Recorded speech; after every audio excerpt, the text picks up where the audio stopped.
Les réactions sont nombreuses au lendemain de la diffusion de notre reportage sur le lien qui existe encore ou qui existe entre l'Église de Scientologie et un des nouveaux propriétaires du club de golf Les Vieilles Forges. Il y a une dizaine d'employés qui ont quitté l'entreprise parce qu'ils n'étaient pas d'accord avec la nouvelle politique de l'entreprise.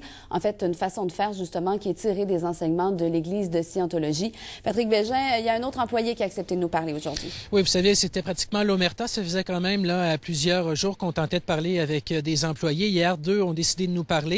Mais suite à notre reportage, il y en a un autre quand même qui a pris la peine de nous appeler aujourd'hui, qui nous a expliqué en fait qu'ils ont appris une fois que le golf a été vendu, qu'un des actionnaires faisait partie là, de l'Église de Scientologie. Et c'est à ce moment-là qu'on a commencé à poser des questions, surtout qu'on avait imposé là, une formation où certains termes revenaient.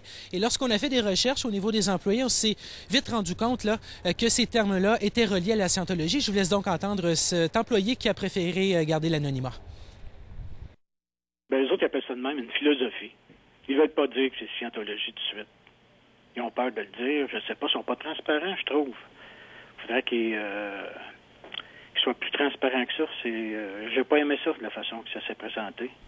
Et Patrick, vous avez parlé à un spécialiste de la question aujourd'hui. Oui, j'ai parlé avec un homme qui, a fait quand même là, le tour de la question plusieurs fois. Ce qu'il nous a expliqué, en fait, c'est que la réaction des employés est quand même, je dirais, normale, puisque, il y avait un changement quand même qui était radical.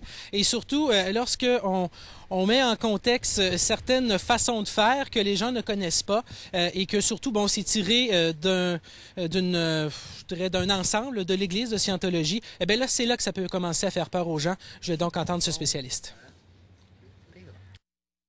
Eux, ils vont présenter ça comme des méthodes de formation, d'administration. Fait que est-ce que c'est bon, est-ce que c'est pas bon? Puis on sait qu'il y a plein d'entreprises qui vont donner des formations. Est-ce qu'on sait vraiment quelles sont les philosophies qui sont derrière chacune de ces entreprises-là? Mais la méfiance, c'est toujours un réflexe humain important.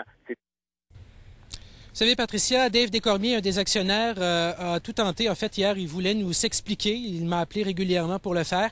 Il avait dit qu'il le ferait par le biais d'une lettre. Visiblement, il ne l'a pas fait. En ce qui concerne M. Putorti, il est en Italie, donc impossible d'avoir des commentaires de ce monsieur. Merci beaucoup, Patrick. J'en prie.